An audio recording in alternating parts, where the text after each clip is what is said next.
Yang penting UUD ujung-ujungnya duit. Nah, kalau soal politik memang ya gimana ya, politik kita itu kan pendidikan politik ya, dalam masalah pendidikan.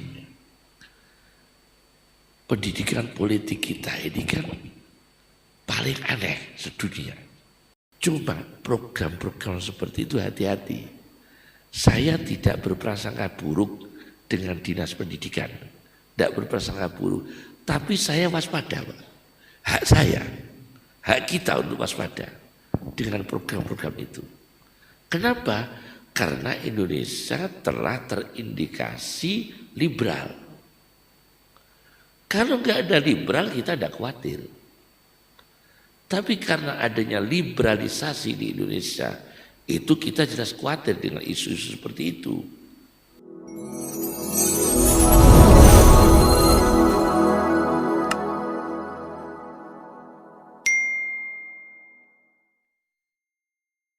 Bismillahirrahmanirrahim. Alhamdulillah, salatan wassalaman ala Muhammad ibn Abdillah Rasulillah wa ala man sahibah wa tabi'ah hudah amma ba'd.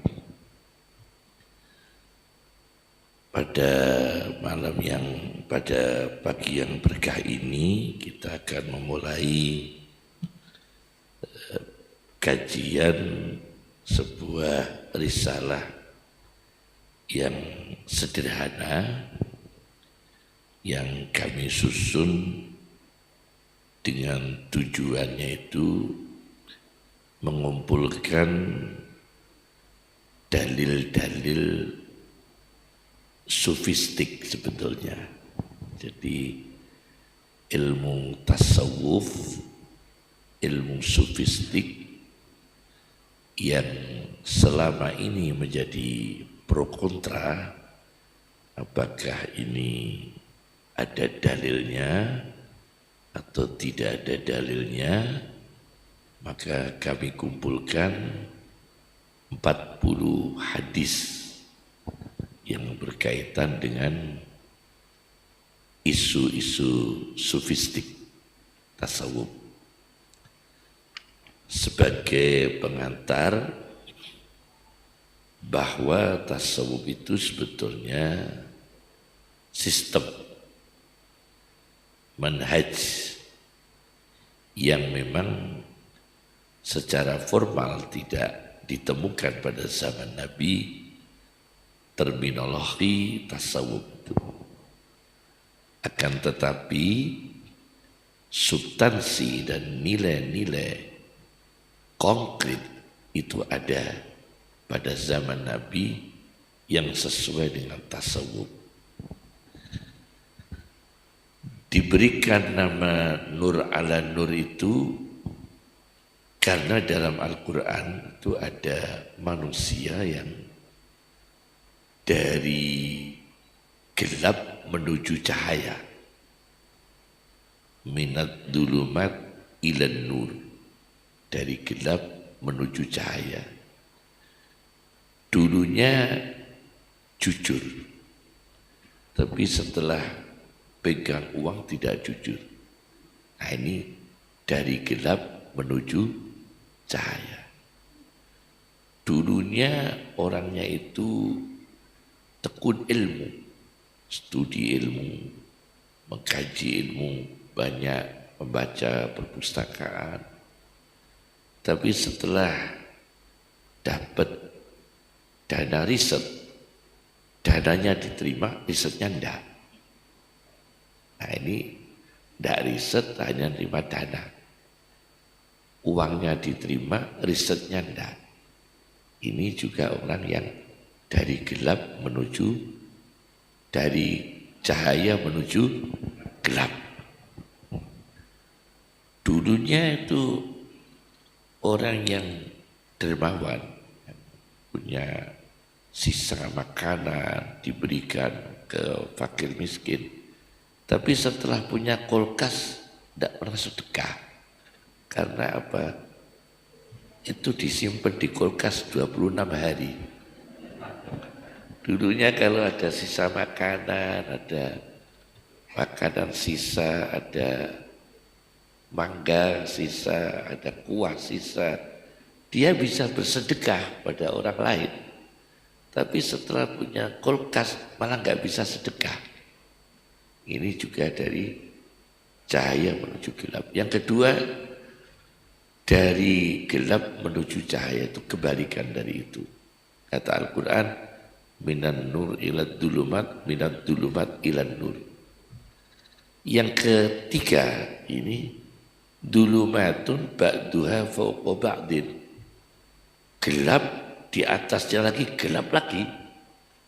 Sudah gelap, tambah gelap. Ini orang yang luar biasa ini. Gelap tambah gelap. Jadi ada orang nyalon kepala desa gak jadi. Habis 500 juta. Nyalon DPR lagi. 1 miliar gak jadi lagi. Nyalon bupati lagi gak jadi lagi. Ya ini gelap tambah gelap. Ini namanya orang gelap tambah apa?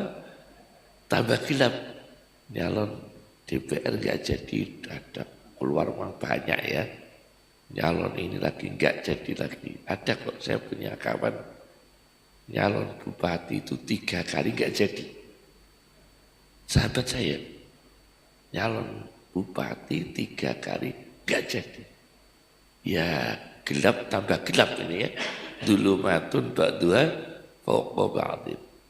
Yang keempat, nur ala nur, cahaya di atas cahaya, semakin baik, semakin baik. Nah, ini yang mendorong kami untuk menulis buku yang sederhana, sangat sederhana ini, dengan tujuan untuk kita menjadi manusia yang cahaya bertambah cahaya. Sebagai tradisi ulama pesantren kalau mau mengajar kitab dibuka dengan Al-Fatihah. Al-Fatihah. A'udzubillahi minasyaitonirrajim. Bismillah. Alhamdulillahirabbil alamin arrahmanir rahim maliki yaumiddin. Iyyaka na'budu wa iyyaka nasta'in ihdinas siratal mustaqim. Siratal ladzina an'amta 'alaihim ghairil maghdubi 'alaihim. Ini sebelum kita mengaji metodologi pengajaran kitab kuning itu ada 2 cara. Satu metodologi tarjamah. Kalau terjemah itu Pak Gunarto itu teks Arab langsung diartikan. Ini biasanya waktunya pendek, cuma kita tidak tahu kosakata. Seperti orang baca Al-Quran terjemah panjang, artinya diwajibkan atas kalian puasa. Tapi dia tidak tahu perkata-perkata. Tapi cepat. Namanya metode terjemah. Yang kedua, metode tahlili. Metode tahlili itu diartikan perkata. Nah ini kelebihan pesantren tradisional. Itu mengartikan teks Islam perkata. Dengan hukum tata bahasanya. Itu siapa yang menemukan orang Semarang, Mbah Soleh Darat. Kiai Haji Soleh Darat. Itu yang menemukan metode pembelajaran teks Islam dengan perkata lengkap dengan hukum bahasa. Alhamdulillah, Muqtada, itu hukum bahasanya, segala puji, tapi lama. Nah ini enaknya gimana ini? Kita langsung terjemah atau perkata? Kalau perkata lama. Kalau perkata jelas lama ini. Nah, kalau perkata kita tahu perkosakata, kita tahu jadi tahu perkosakata, tapi lama. Tapi kalau terjemah langsung dapat berapa halaman, terus diulas. Ya. Coba kita nanti pertama perkata, nanti mungkin lain waktu kita lihat waktunya ya, mana yang lebih efektif gitu ya, mana yang lebih efisien kita lihat dulu ya. Bismillahirrahmanirrahim. dengan menyebut nama Allah. Ini namanya perkata. Ar-Rahmani Maha Pengasih, Ar-Rahimi Maha Penyayang. Tahu bismillah itu. Ada orang Jakarta, Pak, namanya Pak Said Anwar. Dia ketua alumni ini pondoknya TGB mana itu, Lombok ya, Zainul Najdi, ya, termasuk orang dekatnya Zainul Najdi. Dia mimpi dapat ijazah doa dari saya.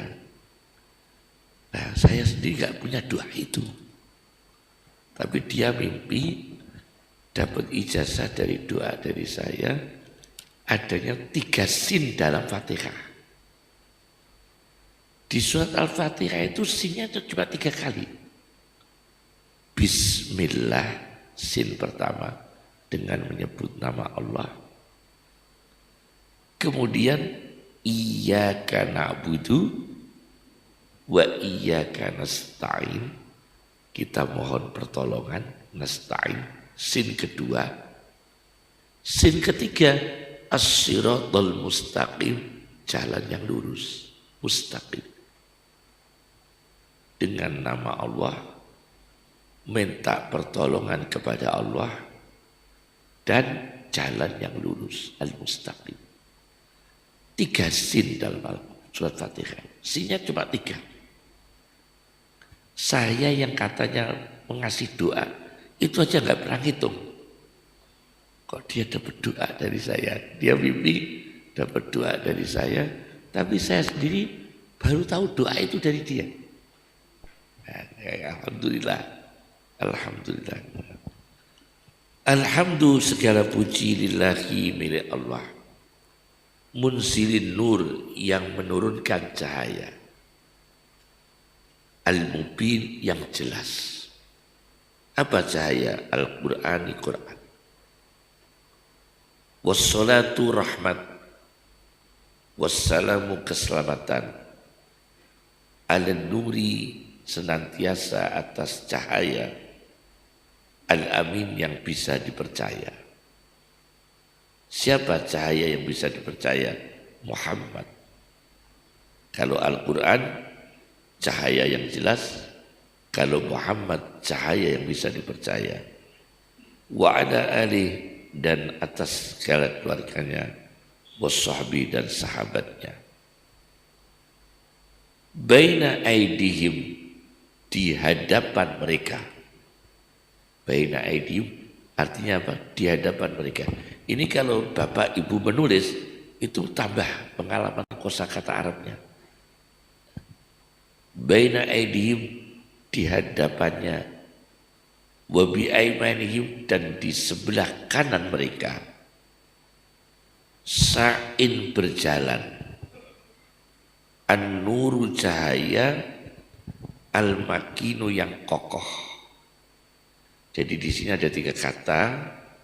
Cahaya jelas Al-Quran, cahaya dipercaya Muhammad, dan cahaya yang kokoh besok di hari kiamat. Itu ada orang-orang tuh, ada cahaya di depan dan sebelah kanan. Semoga kita bangkit dari kubur, ada cahaya di depan kita dan ada cahaya di sebelah kanan kita. Itu dalam Al-Quran.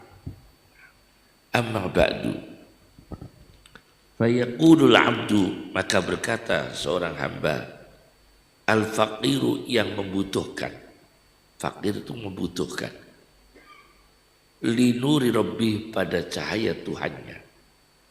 Ta'ala al-Ustadz Abdul Qayyumi Ibnu Mansur Ibn Khalil, Abdul Qayyum Ibn Mansur Ibn Khalil. Khalil itu kakek saya. Saya Abdul Qayyum, ayah saya Mansur, kakek saya Khalil. Siapa Khalil itu? Kakek saya yang namanya Khalil itu dulunya Mas Huri namanya, Pak Tua, Pak Hasan. Di teks manuskrip NU, manuskrip pendirian NU itu kan ada 9 tokoh besar yang mendirikan NU. teks yang ada di Leiden. Itu ada 9 tokoh besar, Kiai Hasyim Asy'ari, Abdul Wahab Hasbuah, Bisi Samsuri, Kiai Asnawi Kudus, Kiai Soleh Tayung, Masyhuri, nah itu kakek saya. Jadi itu Masyhuri. Namanya Masyhuri tapi menjadi Khalil. Yang ngasih nama Kiai Khalil Bangkalan Madura. Jadi kakek saya Masyhuri lama belajar di tokoh Madura, Mbah Khalil Bangkalan. Oleh Mbah Khalil Bangkalan, kakek saya diberi nama, wis tak kei jenengku, jenengmu Masyhuri, tak tambahi jenengku Khalil, akhirnya tambah Khalil Masyhuri. Jadi kalau di pendirian NU itu Masyhuri, namanya berubah menjadi Khalil, itu nama kakek saya. Kakek saya punya murid 2 waktu di kapal. Murid 2 ini yang satu pendiri NU, Mbah Abdul Wahab Hasbuah. Yang satu pendiri Muhammadiyah, Kiai Haji Mas Mansur. Orang kedua setelah Kiai Haji Dahlan. Kiai Haji Mas Mansur kan orang kedua ya, orang kedua, pahlawan. Dua-duanya itu ikut kakek saya dulu. Ikut ngaji, diasuh kakek saya. Nggak nyangka 2 tokoh ini akan membawa yang satu NU, yang satu tokoh Muhammadiyah. Ini 2 tokoh. Sampai kata kakek saya cerita ke ayah abah saya. Abah saya cerita ke saya, umpama ya muridku loro iki kok iso rukun terus. Memang rukun, 2 orang ini rukun. Kok ijtihad politiknya sama, mengatur umatnya bisa bareng. Hebat bangsa Indonesia, yakni Nahdlatul Ulama dan Muhammadiyah waktu itu. Yang satu Mbah Wahab, yang satu Kiai Haji Mas Mansur. Dua-duanya murid kakek saya ketika di Mekah. Khalil namanya kakek saya. Kakek saya punya teman namanya Rahmatullah Al-Hindi yang menulis buku Kristologi yang akhirnya lahir Zakir Naik. Akhirnya lahir Zakir Naik. Itu Zakir Naik belajar dari Ahmad Didat.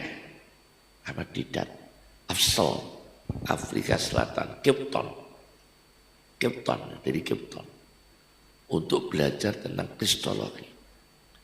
Zakir Naik dari Ahmad Didat. Ahmad Didat dari kitab Idharul Haq. Idharul Haq itu ditulis oleh orang India, Rahmatullah Al-Hindi, dengan kakek saya. Jadi dengan kakek saya bareng-bareng. Beliau mendirikan sekolah namanya Saulatiyah.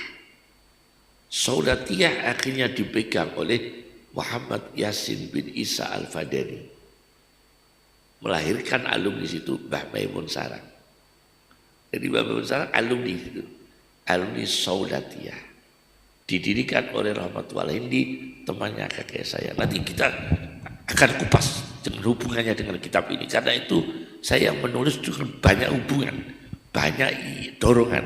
Ada hubungan dengan Syekh Yasin, hubungan dengan kristologi. Jadi nanti ada unsur debatnya. Cuma ini kok belum ada air minumnya ini ya. Ya, alhamdulillah, barokah ya. Jadi itulah sekelumit tentang kakek saya Khalil ya. Khalil punya istri Aisyah, mbakyu kandungnya Mbah Dullah Salam. Mbah Dullah Salam Kacin. Melahirkan Pondok Yambu. Dia Pondok Yambu. Yang pegang Pondok Yambu. Mbah Dullah punya adik Mahfud, adiknya kakek saya, adiknya istrinya, melahirkan Sahal Mahfud. Mbah Sahal Mahfud, Rais Am NU dan Ketua MUI, kemudian digantikan oleh siapa itu? Kiai Ma'ruf Amin. Ibunya Mbah Khalil ini, ibunya Mbah Khalil, saudara ibunya Mbah Bisri. Khalil melahirkan saya, Mbah Bisri melahirkan Gus Dur. Jadi ibu sama ibu bersaudara. Ibunya Khalil ini melahirkan saya, punya kakak Mbak Yu melahirkan Mbah Bisri.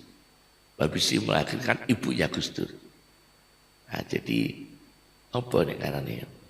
Iki kula kali Gus Dur niku nggih minduan nggih. Minduan nggih. Itu jadi mubeng-mubeng Pak Gunarto sebetulnya di mubeng-mubeng. Sudahlah kita jangan bicara nasab, nanti tentang ilmu saja ya. Tentang ilmu saja. Cuma ini supaya menginspirasi kita peta Islam di mana nanti. Nah, supaya kita tahu peta Islamnya ya. Kita lanjutkan. Al-Lasimi, Lasem. Lasem itu Lasimi, Lasem. Lasem ini secara geografis kota kecil. Kota kecil dan di situ ada kelenteng. Ngapunten bahasa Tuhan, saya mau melaporkan rasa syukur saya. Saya pulang haji Pak Jok itu di desa saya itu ada kelenteng. Kelenteng gerejanya 3. Tidak punya masjid. Desa saya tidak punya masjid. Di desa saya itulah tempat belajar yang para ulama. Dulu di sanalah Ki Udori Tegalrejo belajar di Lasem. Di Lasem. Di sanalah apa itu Pak Saihu di Lasem, Pak Wahib di Lasem, semua tokoh-tokoh banyak haji di sana. Itu tidak punya masjid di sana. Nah, ada orang Cina jual tanah Pak. Saya beli, setelah saya beli, itu ada rumah waletnya. Cuma rumah waletnya itu tidak produktif. Bagaimana jadi cahaya? Gak produktif, gak ada waletnya. Akhirnya saya inisiatif, insya Allah saya bangun masjid. Saya bangun masjid, jadi nanti gereja satu rumah masjid saya, berapa rumah kelenteng. Jadi nanti ada kelenteng, gereja dan masjid, satu deret itu. Ya doakan, semoga ini berhasil ya ini. Saya kasih nama masjid Imam Syafi'i. Saya kasih nama masjid Imam Syafi'i ya. Itu untuk kebaikan lah, untuk kebaikannya. Al-Indonesia, hadihi risalatun, ini kitab kecil. Hawiyatun, mengumpulkan ala akhwalin, atas keadaan-keadaan nuroniyah yang berkaitan cahaya. Keadaan yang bercahaya. Sulukiyah, etika. Sulukiyah itu etika. Ruhiyah, kejiwaan, jiwa, psikologis. Jadi nanti kitab ini akan bisa mengarah ke etika, bisa mengarah ke ilmu jiwa. Sulukiyah, etika. Ruhiyah, kejiwaan.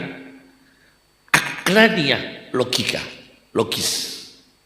Aklaniyah, logis. Diniyah, agama. Robbaniyah, pendidikan Tuhan. Robbaniyah, pendidikan Tuhan.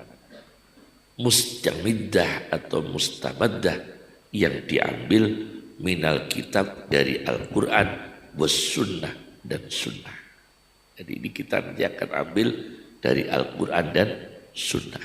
Bagaimana? Jadi tasawuf tapi syariat. Tidak sofistik, tapi sofistik kan kadang ada yang menyesatkan. Ya, kita akui itu ya, ada sebagian sofistik yang menyesatkan. Tapi ini yang bermuara pada Al-Quran dan sunnah. Sesuai minal kitabi, dari kitab Al-Quran, was sunnati, dan sunnah. Nah, apakah itu dulu? Cukup satu halaman dulu, kita buka dengan forum pertanyaan atau kita tambah sampai pada bab. Wa fiha arba'una hadisan. Di dalam risalah kitab kecil ini memuat 40 hadis. Fi nurillah, mengenai cahaya Allah. Wa anwa wa akhwalin nuraniyah, dan kondisi-kondisi cahaya min nurihi, dari cahaya Allah. Ja'alah Allah, semoga Allah menjadikan kitab kecil ini tabaraka wa ta'ala idhatan, menjadi pelajaran mau'idhah lana, kepada kami di dunia wadakhiratan, dan menjadi simpanan. Semoga ngaji kita ini menjadi simpanan amal, simpanan kita husnul khotimah. Kita sebentar jadi dosennya, sebentar jadi kiai, sebentar, mohon maaf, sebentar sekali. Jadi presiden juga sebentar, ya kan? Sebentar jadi menteri juga sebentar sekali. Celengan kita lana, untuk kita fil uqbah, nanti di akhirat. Wa tariqatan lana, dan menjadi jalan kita. Wa li azwajina, untuk istri-istri kita. Wa dzurriyyatina, dan segenap keturunan kita. Wa jami'il muslimin, wa li jami'il muslimin, dan segenap umat Islam pria, wal muslimat, umat Islam wanita, wal mu'minin, umat iman pria, wal mu'minat, umat beriman wanita. Ma'as su'ada, bersama orang-orang yang bahagia. Ma'as su'ada, bersama orang-orang yang bahagia. Samaituha, aku memberikan nama kitab kecil ini risalah nur ada nur, cahaya di atas cahaya. Ini saya kira cukup kita membahas paparan yang pertama ini, karena ini kita pakai teori tahlili, yaitu perkosakata kita kasih arti. Memang lama, perkosakata lama ya, terkesan lama ya. Kalau langsung arti kan cepat, kalau perkosakata lama ya. Tapi lebih sempurna, sebetulnya lebih sempurna ya. Kita kasih sama itu, kita kasih nama nur, ada nur, cahaya di atas cahaya. An-nur fil Quran, cahaya dalam Al-Quran Al-Karim yang mulia. Lafdun nur, kata nur fil Qur'ani, di dalam Al-Quran, mutakarrirun, berulang. Kata nur dalam Al-Quran berulang. Salasan wa arba'ina marrah, 43 kali. Jadi dalam Al-Quran nur itu disebut 43 kali. Tidak ada kata anwar dalam Al-Quran. Tidak ada kata anwar. Ada anwar enggak? Dalam Al-Quran tidak ada kata anwar. Yang ada nur. Itu 43 kali. Salasan wa arba'ina marrah, 43 kali.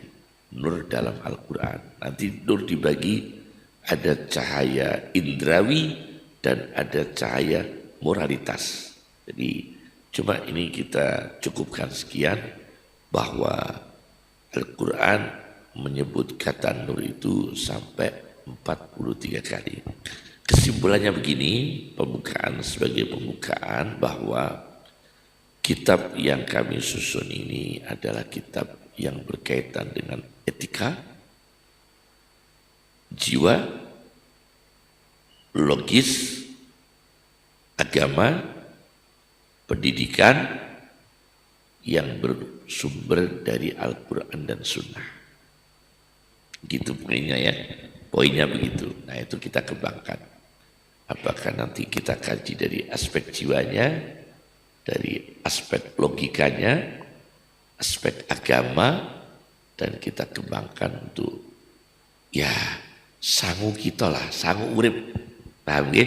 Kan sangu urip kita, Masya Allah, Masya Allah.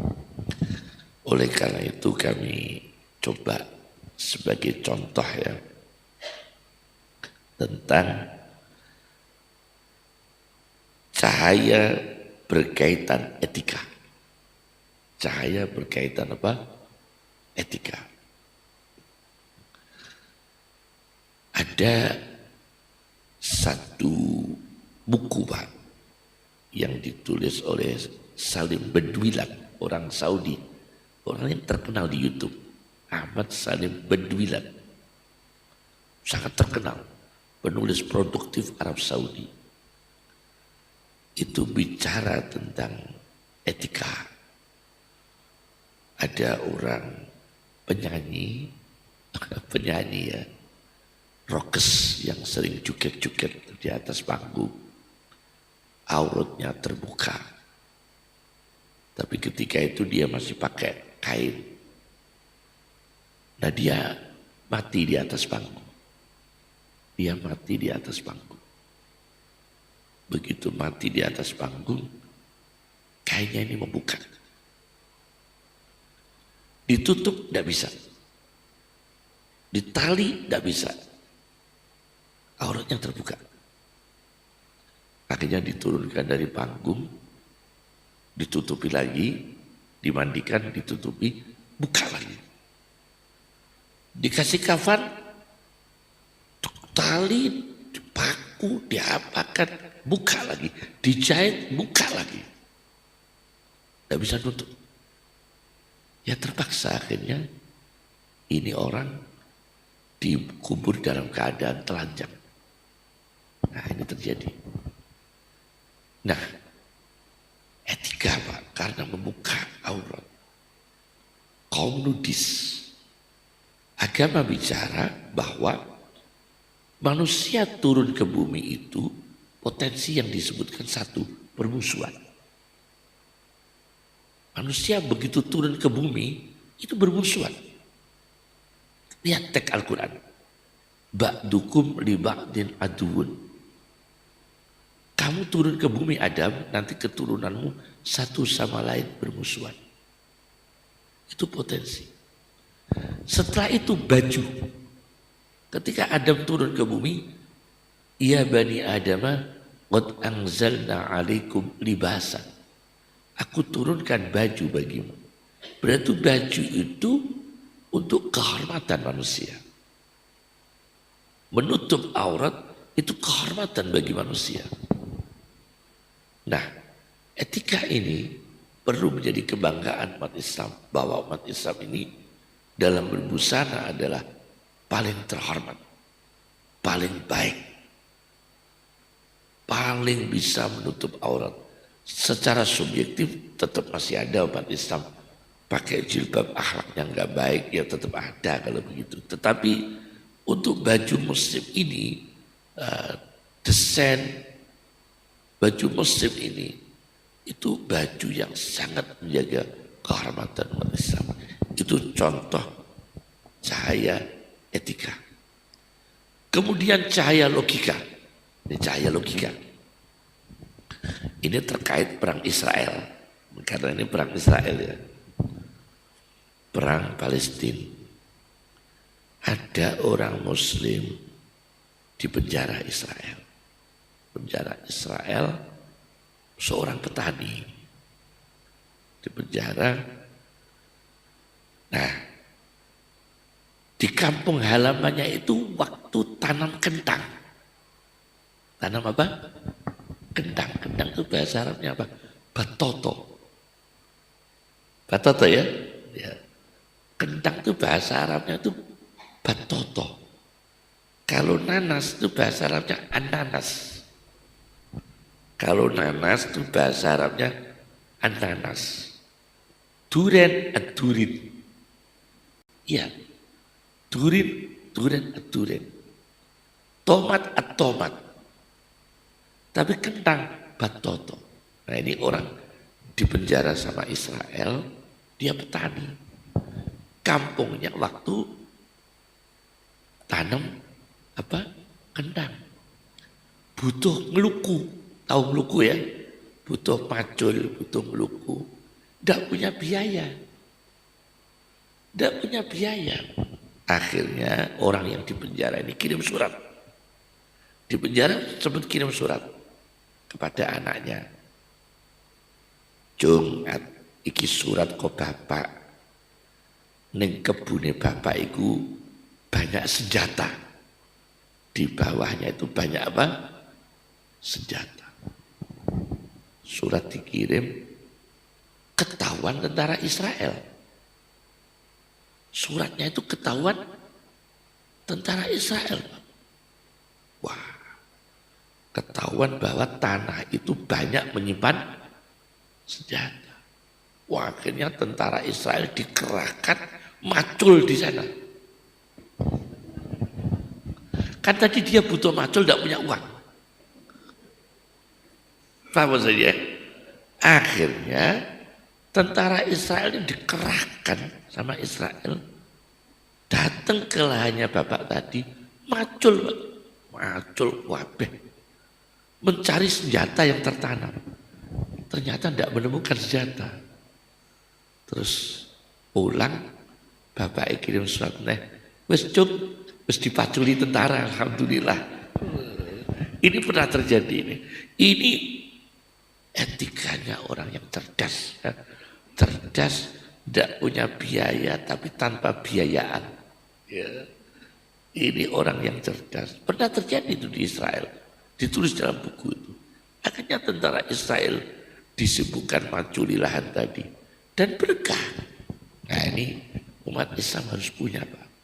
Harus punya aklannya. Kecerdasan. Harus punya Pak. Sebab kalau tidak punya, kita terjebak, sering dibohongi. Sering dibohong. Seorang kiai, kalau tidak punya aklannya, ada kiai Pak, ada santri datang sewanteng kiai. Kiai, saya mau mondokkan putra saya. Onji, monggo. Waktu itu lagi musimnya HP pertama kali. Menikah kiai oleh-oleh keng kula HP kangge panjenengan. Masya Allah kiainya seneng. Farhan seneng dapat oleh-oleh. Wali santri HP itu kan seneng. Pun anak saya ini kiai alhamdulillah pinter nyopir kiai. Wah Masya Allah seneng sekali. Aku jadi duit sopir. Akhirnya putranya nyopir mobilnya kiai. Sudah berjalan, bapaknya datang. Nyuwun sewu kiai, saya terima kasih. Anak saya mondok, kerasan, jadi supirnya kiai. Cuma saya ini kepingin kalap barokah. Nah ini kiai itu kalau lugu sering dibohongi. Hati-hati Pak, jadi kiai jangan lugu-lugu ya. Ini jadi kiai jangan lugu-lugu, sering dibohong. Nyuwun sewu kiai, saya ini kok kepingin matur suwun mobil panjenengan kok sampun lawas, badhe kula ganti mobil yang baru kiai. Masya Allah, matur suwun. Kiainya ya seneng Pak, mau dapat mobil baru. Matur suwun. Terus gimana ini? Gini kiai, mobilnya Pak Yai biar untuk saya dapat barokah. Nanti dibawa anak saya pulang, anak saya datang lagi bawa mobil yang baru. Oh ngaten nggih, matur suwun. Ngantum kiai ini sak BPKB ini sedaya nggih kesane dibeto anak kula. Kula kepengin untuk barokah mobilnya Pak Kiai, nanti saya ganti mobil yang baru. Akhirnya sama santrinya tadi BPKB-nya diserahkan, surat-surat diserahkan, santrinya pulang bawa mobil, waladolin,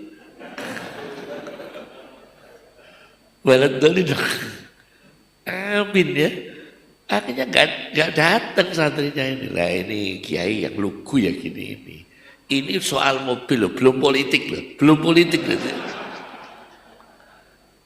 Saya nggak mau cerita banyak sebetulnya. Cuma ini rahasia ya ini saya kalau cerita tentang dunia kiai yang lugu sering dibohongin banyak. Sampai ada buku Kiai Fakih pernah cerita, ada buku 1 jilid tentang kisah-kisah kiai yang dibohongi. Lagi gimana? Ini karena aklaniah, karena akal yang ya Masya Allah ya, karena keluguan, lugu sekali. Dulu itu ya Masya Allah, memang penting orang cerdas ya. Orang cerdas, etika ya penting, kecerdasan juga penting. Karena kalau nggak ada kecerdasan, ya sering dibohongi, Kemudian Robbaniyah, pendidikan. Ini apalagi sebuah lembaga yang wakaf yang sangat besar, lembaga Badan Wakaf Sultan Agung, semoga dirahmati Allah, diistiqomahkan oleh Allah, dan tentunya diberkahi menjadi amal-amal bagi mereka yang sudah wafat atau yang masih hidup ila yaumil qiyamah. Ini kan karya besar ya, karya besar dan potensi besar, mencetak orang pintar juga di sini, mencetak dokter juga di sini, mencetak psikolog juga di sini, ekonom juga di sini, yang akhirnya menjadi syairul Islam, panji-panji Islam. Ini kan dibutuhkan, diproduksi di sini panji-panji Islam itu. Maka dibutuhkan Robbaniyah. Memang pendidikan itu tidak mudah untuk mendidik orang yang baik, itu tidak mudah sekali. Sempat ya namanya pendidikannya. Ada orang itu ada orang ya, dia itu berilmu ya, ilmunya luar biasa ya. Tapi dalam masalah perilaku itu tidak mendidik. Dia berilmu tapi perilakunya tidak mendidik. Mohon maaf, contohnya ya, seorang penceramah rokokan itu sebetulnya yang nggak mendidik. Dia penceramah agama sambil merokok. Akhirnya menjadi julukan Ustadz Rokiin, ya kan? Menjadi apa julukannya apa? Ustadz apa? Rokiin ya, Ustadz perokok kan Ustadz Rokiin ya. Kalau warga Umar Roki itu jangan diartikan rokoklah bersama yang rokok ya. Itu sholatlah bersama yang sholat ya, warga Umar Roki. Nah ini Ustadz Rokiin ini yang Masya Allah sebetulnya ada pendidik ya. Saya ada cerita Pak ya, cerita ini tentang masalah pendidikan. Meskipun saya tidak mengharamkan rokok, saya tidak mengatakan rokok haram atau makruh atau yang jelas saya itu tidak rokok dan saya mengikuti ulama yang keras yang memang tidak berkenan rokok. Nah, ada di manuskripnya orang Yaman, ini orang Yaman ya, ulama Yaman itu ada manuskrip begini ya, namanya Bughyatul Mustarsidin. Kitab Bughyatul Mustarsidin pernah dicetak di Toha Putra ya, di Fatwa. Itu di bagian akhir itu ada pasal tambak tentang tembakau. Di situ diceritakan ada seorang kiai di Yaman dikubur, wafat, dimakamkan. Santrinya menyusul wafat, dimakamkan di sebelahnya. Pak Kiai di sebelah, santrinya di sebelah. Masya Allah, kiai sama santri satu tempat. Salah satu orang bermimpi ketemu mayit yang santri tadi. Ya apa sampeyan ning kuburan? Alhamdulillah saya senang, saya bisa dimakamkan dekat dengan guru saya, dengan ulama saya, dengan kiai saya. Sayangnya satu, kuburan kiai saya itu ada keluknya, ada asapnya. Dan asapnya masuk ke kuburan saya. Nah ini sayangnya itu kuburan kiai saya itu ada asapnya dan asapnya itu masuk ke kuburan saya. Orang Jawa bilang plekian. Ada orang plekian ya? Plekian. Karena kiai saya dulu perokok. Nah ini jadi meskipun husnul khotimah di dalam kuburnya ada asapnya Pak. Ini kan bahaya ini ya. Mohon maaf ini ya. Meskipun husnul khotimah loh ini ya, di dalam kuburnya ada asapnya Pak. Loh ini bahaya Pak ya.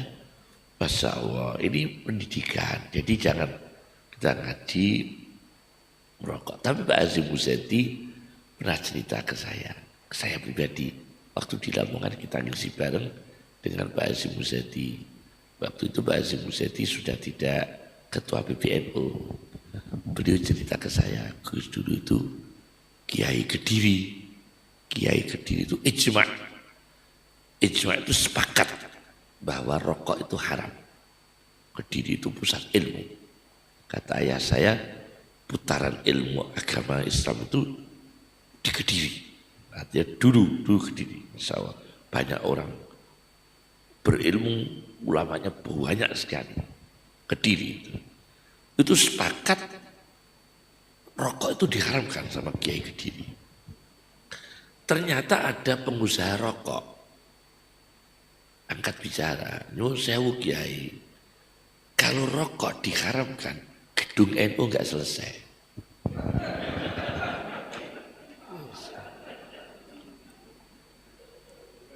Ini masalah. Gedung NU nggak selesai. Loh kenapa Pak?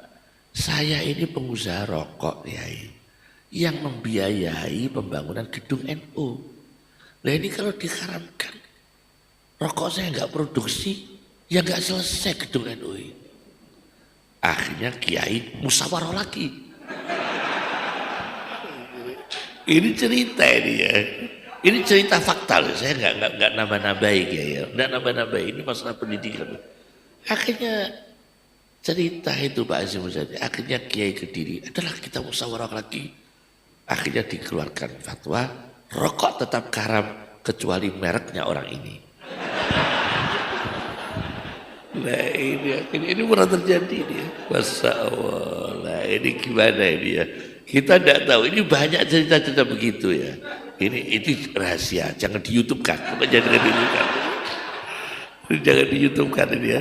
Jangan di YouTube kan ya. Masya Allah. Jadi memang Masya Allah. Jadi masalah pendidikan ini penting sekali. Nah, Sultan Agung ini mengeluarkan teknolog. Ada teknologinya. Mengeluarkan anak yang akan menjadi teknik-teknik. Teknolog.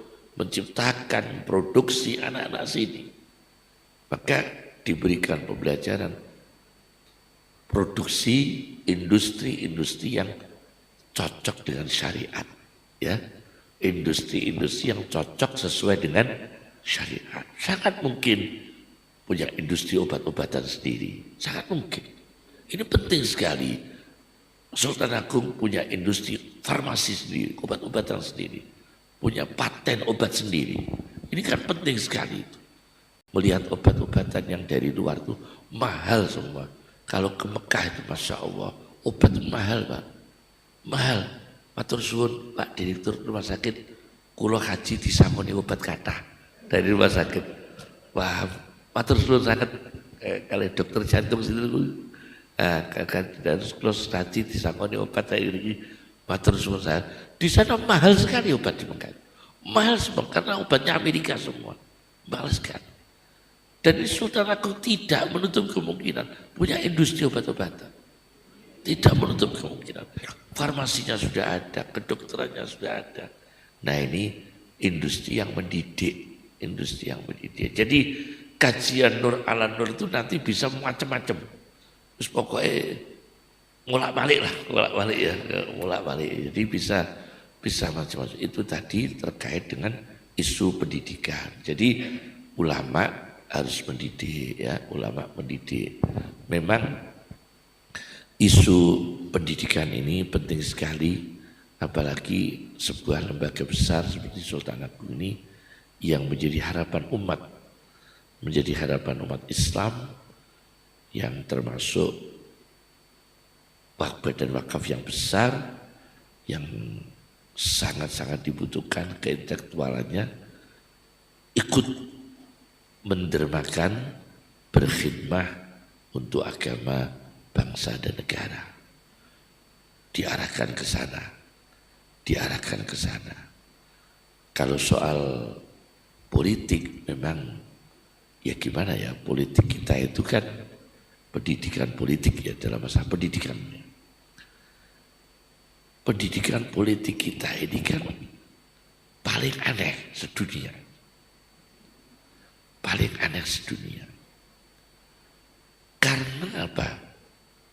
Tim suksesnya saja itu bisa tim 3 calon. Timnya itu Pak Gerto ya, Pak Gunarto ya. Di Indonesia ini nanti akan muncul orang, ya timnya Pak Ganjar, ya timnya Pak Anies, ya timnya Pak Prabowo. Jadi di depan jamaahnya Pak Prabowo, dia timnya Pak Prabowo, di depan Anies ya bilang dia timnya Anies. Yang penting UUD ujung-ujungnya duit. Nah, itu terjadi Pak. Yang kedua, senjatanya itu positif. Jadi kalau ditanya sama calon-calon gimana? Positif. Ya apa itu? Positif. Calon kepala desa itu kan punya tim. Laporan. Ya apa RT kono? Positif Pak. 3.000 media penjenengan. Hak pilihnya 1.500, so bilangnya 3.000. Ini tim Pak ya. Masya Allah. Jadi memang pendidikan politik. Nah kita orang yang terdidik dunia akademis memang sudah bersih. Tapi kalau kejegur di tempat limbah yang aneh-aneh, ya kotor tetap. Ya kotor. Ya. Jadi kadang saya tanya orang-orang akademis yang ikut terjun ke dunia aneh-aneh dalam dunia politik, menangis sebetulnya. Tidak cocok dengan nuraninya. Ketika dia jadi dosen murni, rezekinya bersih. Ketika dia menjadi ilmuwan murni, masih bersih. Tapi begitu ikut yang aneh-aneh, terkontaminasi Pak rezeki itu. Terkontaminasi. Betul terkontaminasi. Masya Allah. Dan kita bersyukur di Indonesia ini gaji tidak ada turun. Naik ada. Di Saudi itu keputusan Raja Salman yang terakhir khusus guru sama dokter dipotong 50%. Guru sama dokter yang baru Raja Salman Saudi. Jadi dosen itu gajinya dipotong separuh. Dokter juga dipotong separuh. Lainnya enggak. Loh itu kan aneh. Indonesia enggak. Malah mintanya gaji naik terus, ajarnya berkurang. Gajinya minta naik terus ya, gajinya berkurang. Ini pendidikan itu penting sekali. Jadi Masya Allah, Masya Allah. Nah, itulah yang nanti insya Allah kita kembangkan. Sementara itu dulu tentang gambaran-gambaran pendidikan. Saya kira cukup ya. Assalamualaikum warahmatullahi wabarakatuh.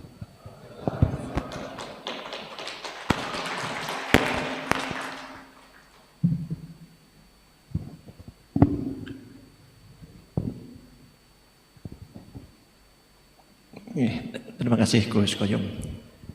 Selamat datang ini Ustadznya UGM, Profesor Dr. Suryono jauh-jauh dari Jogja ke sini. Alhamdulillah. Baik Bapak Ibu, masih ada waktu kira-kira 30 menit karena tadi Gus Koyum menyampaikan 1,5 jam.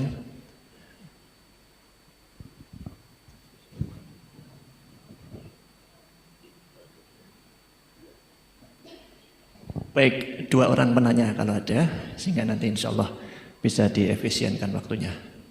Prof. Gunarto, Pak Rektor, monggo satu lagi, ada lagi? Ibu? Oke, ya Mas Patoni. Oke, monggo Prof.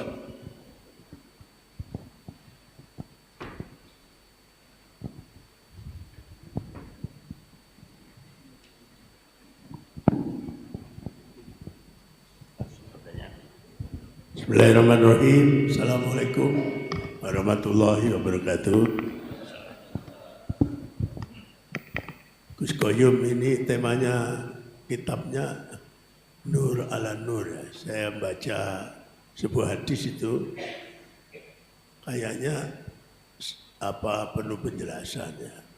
Kalau saya membaca Al-Quran, maka ketika saya meninggal atau orang baca Al-Quran dan meninggal, di kuburannya itu dapat nur. Nah itu kalau membaca ya, kalau membaca, memahami dan melaksanakan itu berarti nur ala nur kayak gitu ya. Itu mohon penjelasan terhadap hadis itu. Terima kasih. Assalamualaikum warahmatullahi wabarakatuh.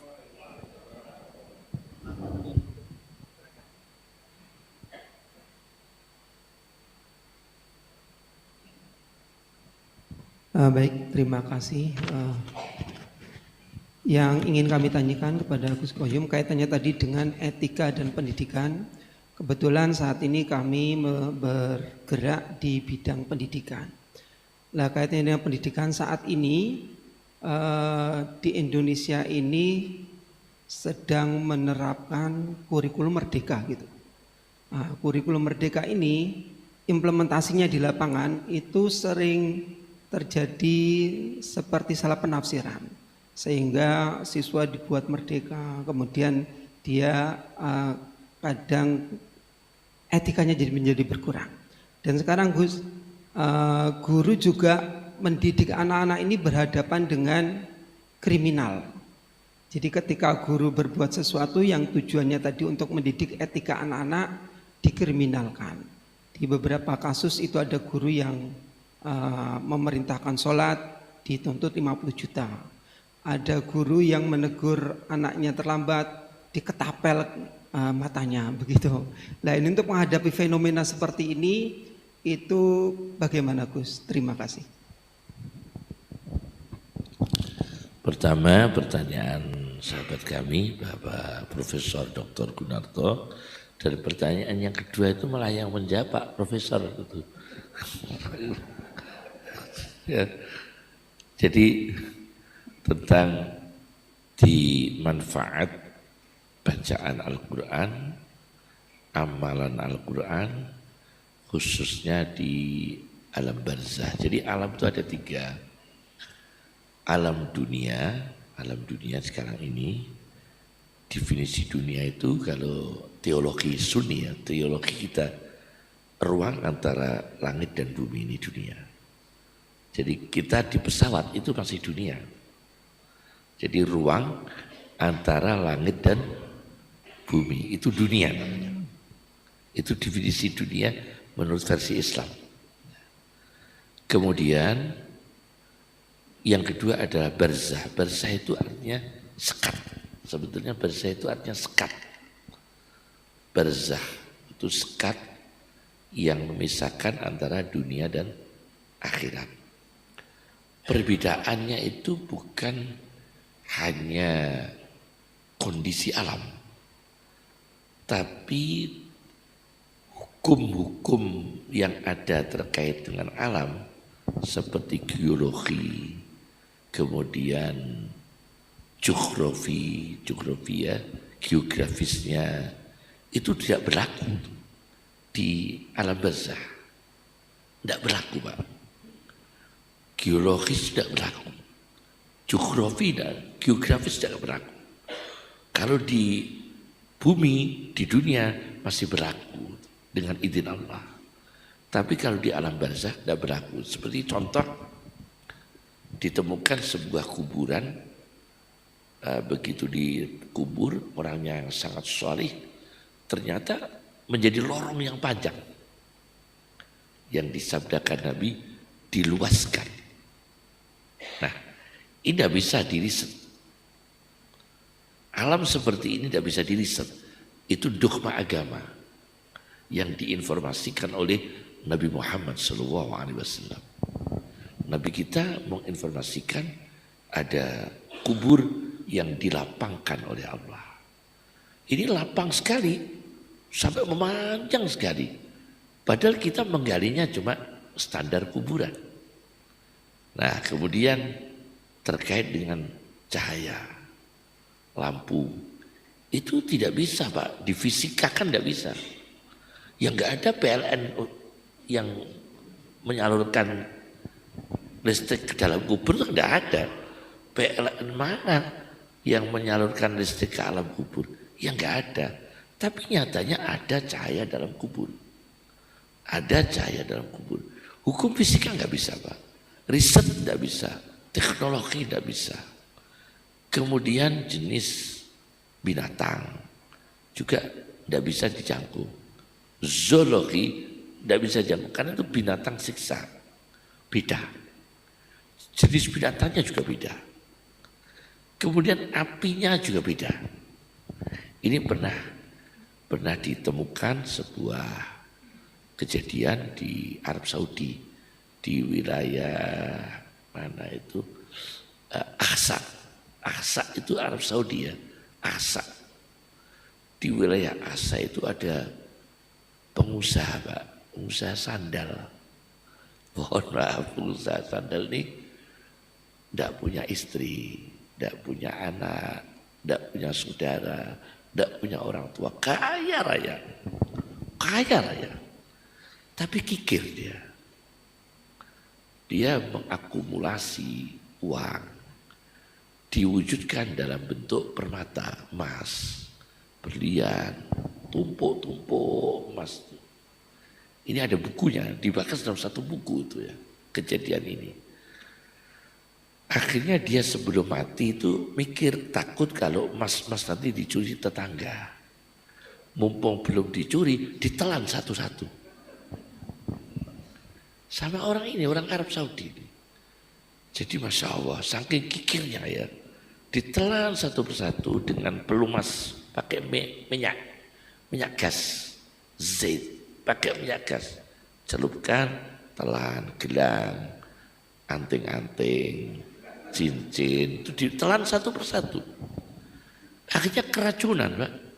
Keracunan kan ya, keracunan, tambang masuk perut kan keracunan ya. Keracunan akhirnya meninggal dunia. Begitu meninggal dunia, ada tetangga yang tahu bahwa isi perut itu penuh dengan emas. Sudah dikubur sama tetangga, nggak ada punya saudara. Akhirnya tetangga itu tengah malam bawa pacul, bawa pisau, membongkar kuburannya, dibongkar kuburannya, dibelah perutnya, diambil emasnya itu disentuh. Tapi emas ini kan sudah di alam lain. Emas itu kan tidak panas. Tapi begitu disentuh emasnya ini, hukumnya hukum Al-Quran yang bicara, yaitu dalam surat At-Taubah. Fatukwa biha jibahuhum wa junubuhum wa duhuruhum, Al-Quran. Maka disetrika. Nah, dengan hartanya jibahuhum, dahinya, junubuhum, lambungnya, duhuruhum, punggungnya, itu disetrika dengan hartanya. Jadi menurut versi Al-Quran, harta orang kikir itu kalau di alam barzah panas.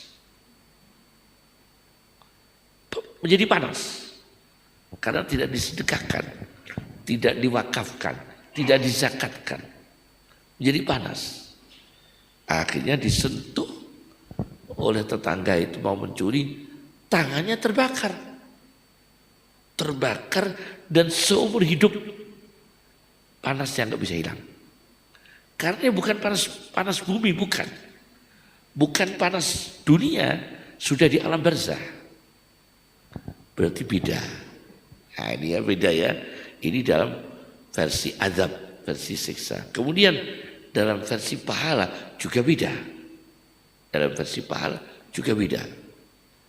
Ditemukan beberapa orang yang di dalam hadis Nabi Sunan Tirmidzi, riwayat Sunan Tirmidzi, hadisnya sahih.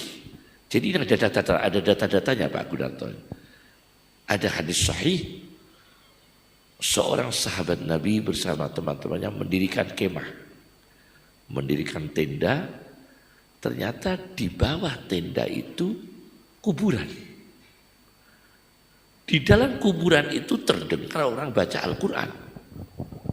Surat Al-Mulku lengkap ayat pertama sampai terakhir.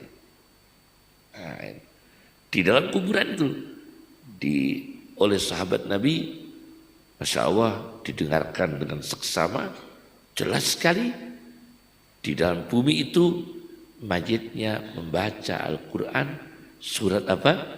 Al-Mulku ayat 1 sampai terakhir.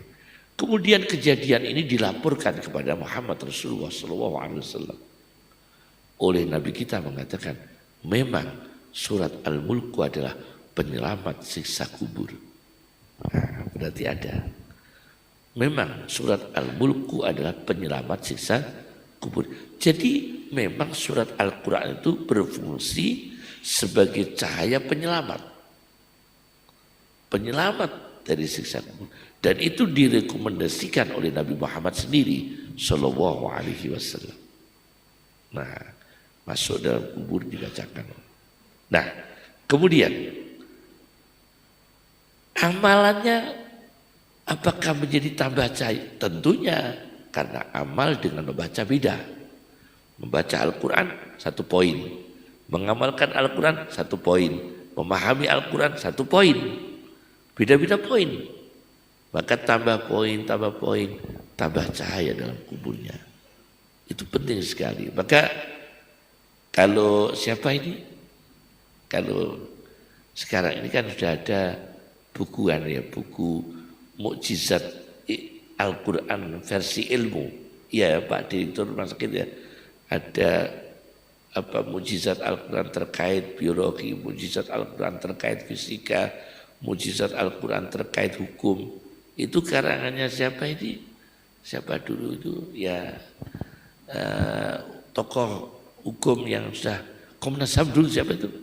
Komnas HAM dulu ya. Punya karya buku tentang Al-Quran dan hukum, HAM. Al-Quran dan HAM. Ada, saya sering mempelajari itu, pengarangnya siapa itu yang Komnas HAM dulu itu ya. Itu juga bagus sekali. Mukjizat Al-Quran terkait hukum.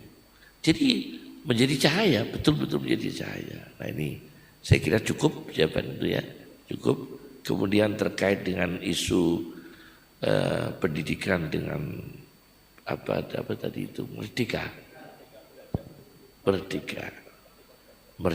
belajar. Itu dalam Mustafa Al-Gholayini, seorang pemikir dari Beirut, namanya hurriyah, kebebasan. Mohon maaf, ngapunten ya. Indonesia ini kata Pak Hasyim Muzadi ya, nganu kiai, nek digawa ning Amerika kurang kafir. Kata beliau, nek digawa ning Saudi, jadi nek digawa, jadi Indonesia ini orang liberal. Itu orang yang aneh, digawa ning gone Arab yo banget kafire, nek mbok gawa ning Amerika kurang kafire. Ini cerita ke saya loh ya, hurriyah. Nah kemudian ada isu hurriyah. Hurriyah itu kebebasan, kemerdekaan. Kemerdekaan ini memang ada dalam Islam, hurriyatul fikri, kemerdekaan berpikir, ada dalam Islam, hurriyatul fikri. Cuma program-program seperti itu hati-hati. Saya tidak berprasangka buruk dengan dinas pendidikan, tidak berprasangka buruk, tapi saya waspada, Pak.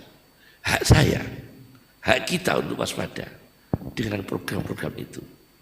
Kenapa? Karena Indonesia telah terindikasi liberal. Kalau nggak ada liberal kita tidak khawatir. Tapi karena adanya liberalisasi di Indonesia, itu kita jelas khawatir dengan isu-isu seperti itu. Contoh ini ya. Dulu kita tahu bagaimana ada sebuah koran harian yang setiap minggu punya halaman penuh orang-orang liberal, diberikan ruang di situ. Koran yang sangat terkenal di Indonesia, ya kan? Tiap minggu ada satu ruang halaman khusus liberal semua. Kebebasan berpikir, kebebasan ini. Jadi istilah merdeka itu perlu dihati-hati karena kenapa harus pakai istilah itu? Kenapa harus pakai istilah itu? Yang menggodok siapa? Kalau yang menggodok itu orang yang punya ghirah agama, itu hurriyatul fikri, kebebasan berpikir, kemerdekaan berpikir, kemerdekaan berekspresi, ya kan? Kemerdekaan berekspresi yang ada batasan agama. Tapi kalau yang merumuskan itu orang liberal, dalam pendidikan itu, kita harus hati-hati. Kebebasannya gimana itu nanti? Karena kebebasan ini contoh ya, sebagai contohnya. Sebagai contoh makna kebebasan yang dalam pendidikan itu sangat tidak benar oleh Islam, pendidikan liberal. Contohnya ya, ada satu mahasiswa berekspresi di dalam kampus. Ini saya baca kitab. Mahasiswa di negara Islam berekspresi di dalam kampus. Berekspresinya begini. Saya tidak percaya kalau Tuhan menciptakan mati. Saya tidak percaya Allah membuat mati. Kalau Allah mau membuat mati sekarang, ya Allah, matikan saya sekarang. Loh, saya kok enggak mati? Nah ini kebebasan. Merdeka katanya. Kebebasan berpikir, berekspresi. Tidak lama kemudian mahasiswa ini cuci muka. Begitu cuci muka, airnya masuk ke hidung.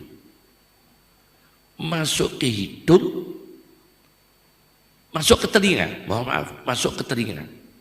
Cuci muka, airnya masuk ke telinga. Sakit sekali dan meninggal dunia di saat itu. Nah, para ahli agama merekam masalah ini dan memberikan komentar. Karena Al-Quran bicara, orang seperti ini, kata Al-Quran, kamasalil khimari yahmilu asfar, seperti keledai. Dia sudah punya kitab suci, tapi dia anti kitab sucinya sendiri.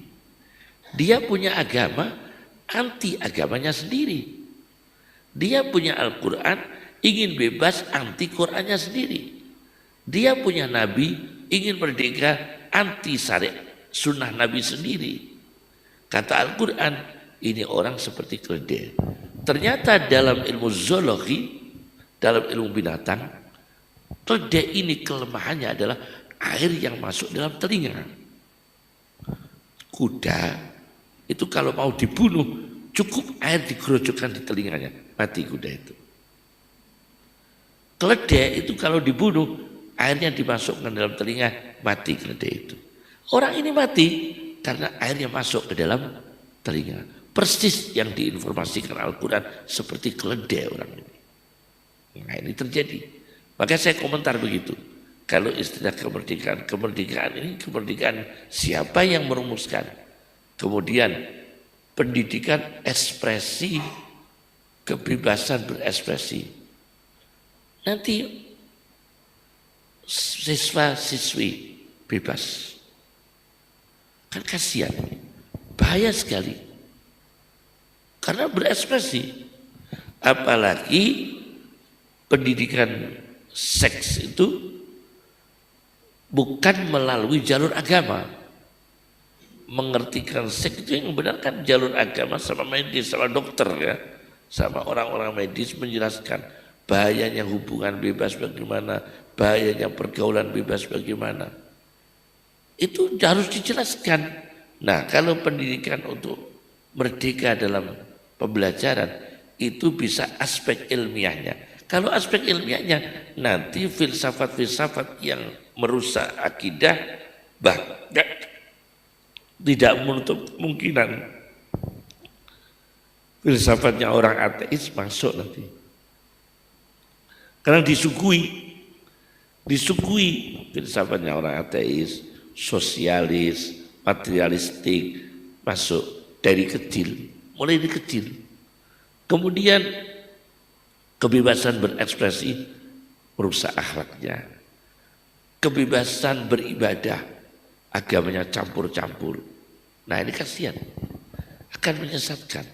Maka justru ini tugas lembaga-lembaga pendidikan Islam untuk merespon masalah itu. Nanti suatu saat memang Indonesia menerapkan pendidikan merdeka, pembelajaran merdeka, dari kitalah yang akan mengimbangi merdeka dalam koridor agama.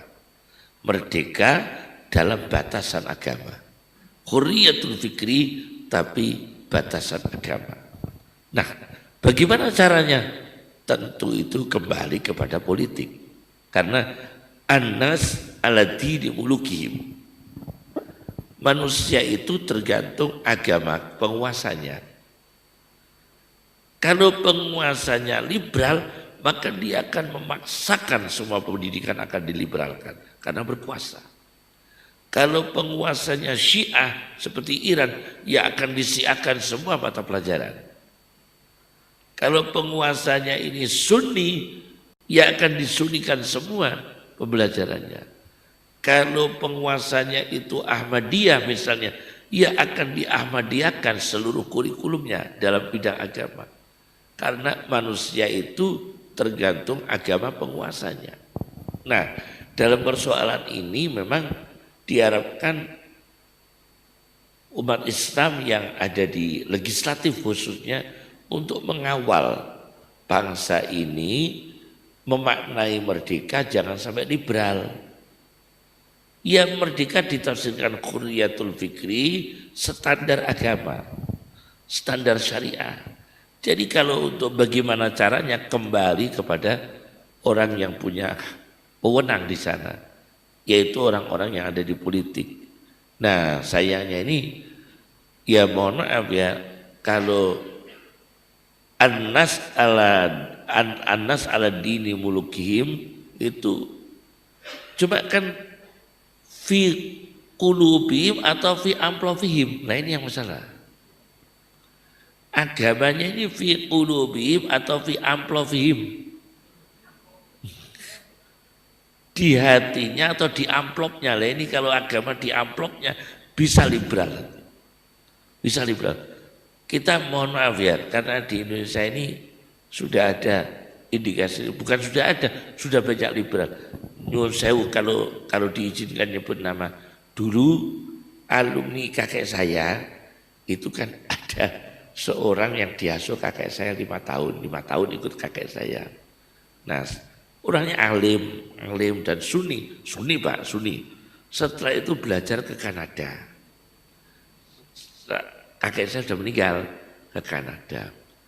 Pulang dari Kanada, ilmunya ini dia pinter, di Indonesia nggak ada fakultasnya, yaitu ilmu perbandingan agama. Nah, ini kan terkait kemerdekaan juga.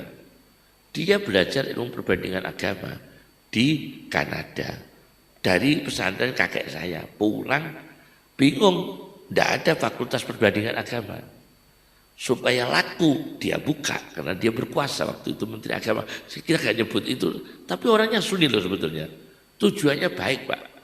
Tujuannya baik biar umat Islam bisa berdebat untuk menghadapi perdebatan dengan Hindu, perdebatan dengan Nasrani, perdebatan dengan Yahudi.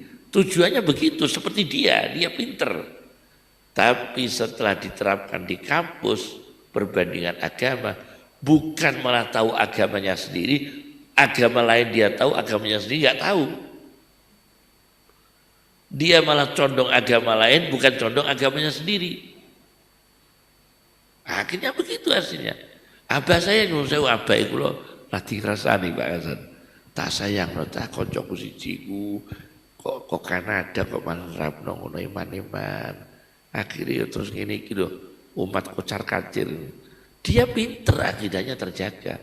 Cuma mahasiswanya yang nggak siap. Akhirnya mahasiswa ini tahu agama orang lain, nggak tahu agamanya sendiri. Kan jadi aneh. Jadi aneh ini ya. Kemerdekaan katanya. Dan nanti seperti misalnya sekolah dasar di negara ateis itu kan setiap anak-anak ditanya di mana Allah sekarang, ya tidak tahu dia. Kamu tak lihat Allah, kamu lihat Tuhan. Ditanamkan anti Tuhan, ditanamkan ateis, kemerdekaan bagi mereka. Jadi harapan kita, monggo makna khurriyatul fikri itu dikembangkan, tapi tetap pakai batasan syariah. Kalau nggak pakai batasan syariah, menjadi liberal yang menyesatkan. Menjadi liberal yang menyesatkan. Begitu ya, saya kira cukup sekian. Wa ma'akdina bil ilmi, wa sayyidina bil hilmi, wa akrimna bil taqwa, wa jamilna bil afiyah. Allahumma kunnana wa la takun alimna biyadikal khair, innaka ala kulli syai'in qadir.